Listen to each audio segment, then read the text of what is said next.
Hello everyone, hello friends. We all know why you're here. I know why I'm here. Joji's Smithereens was different. I wouldn't say I'm disappointed.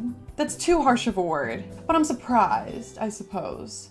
But let's get into it. Please like this video if you did, and consider subscribing if you want to watch me do whatever I want. I am a huge Joji fan, and when I heard that he was coming out with his brand new album Smithereens, I was ecstatic.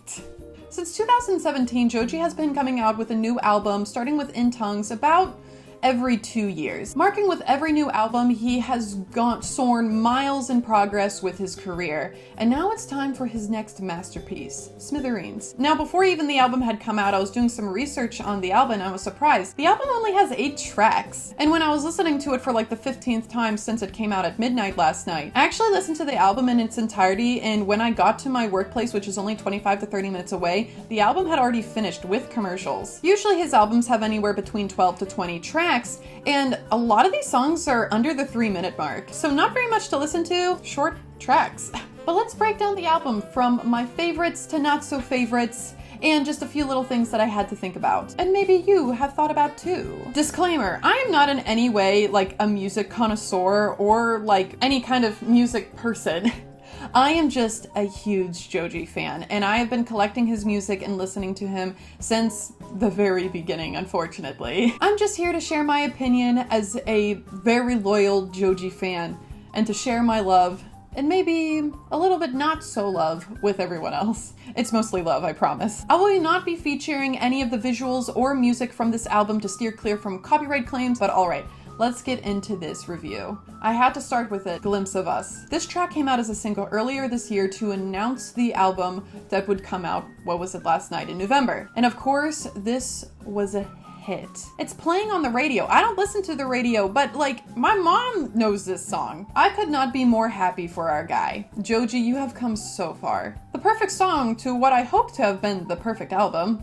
But yeah, the music video is visually disturbing and confusing to watch. Despite never feeling the way that Joji is conveying in these lyrics, I can't help but relate to it otherwise. The lyrics are just so clear in the emotions that it's trying to give you. This song is about trying to find something that you hold so precious in someone else, but because of your blindness, that thing never existed in the person you're missing and in the person you're trying to replace them with. Trying to find that false sense of security in anything and anyone you find, and just breaking hearts in the process. The curse of moving on too fast. The unbridled innocence of trying to find a glimpse of something that you thought you had. And that's why I adore this track. And that's why it's on the top of my list. Now let's move on to my second favorite on this album, 1am Freestyle, which is actually the last on the track and also the YouTube playlist. Now when I was listening to the album first, I was feeling a little frustrated because, to be honest, after my favorites, I have some critiques. But I was really looking for that Joji sparkle that was featured in his other albums in Glimpse of Us, and I found that in 1am Freestyle. I was thinking, there you are, my dear, I've been waiting for you. The things that I was feeling was a little bit negative until I got to this song. I really adore 1am. But when I got to this one,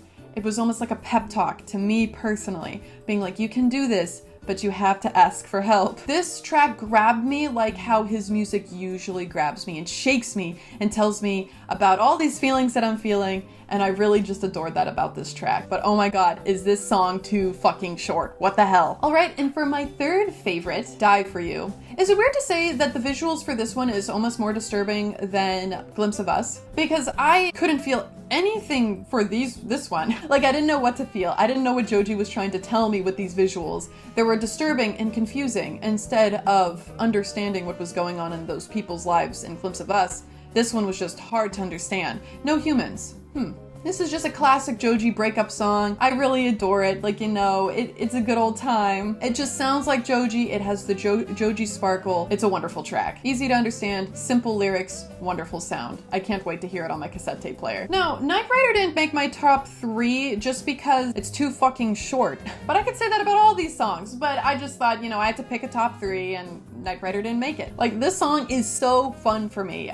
I'm too precious. Is it I'm too precious? Or am I under pressure? I'm not gonna answer that question right now. I just wanna wonder. But I think if I just picture Joji go, I'm too precious, I love that. When I listened to this song with my eyes closed, the visuals that my brain would give me, and I was sober, was just so much fun and wonderful, and I'm just like, I'm too precious. So Knight Rider was a lot of fun. Feeling Like the End was one of the tracks. Right whenever I was ready to get out of my seat and groove around about it, the song ended. It's only a 1 minute and 43-second song. Like, what the heck? Like, how am I supposed to enjoy this? I guess I'll just have to play it on repeat. Easy to do since there's only 8 tracks. Before the day is over, I love the beginning of the samples that he used, and I love the piano, but then, you know, just another fun listen from our boy. It's just Joji. What can I say? No sparkle, no flair, it's just Joji, and I'm okay with that. Dissolve was one of their tracks. I genuinely have nothing to say about the song. I do not care about it.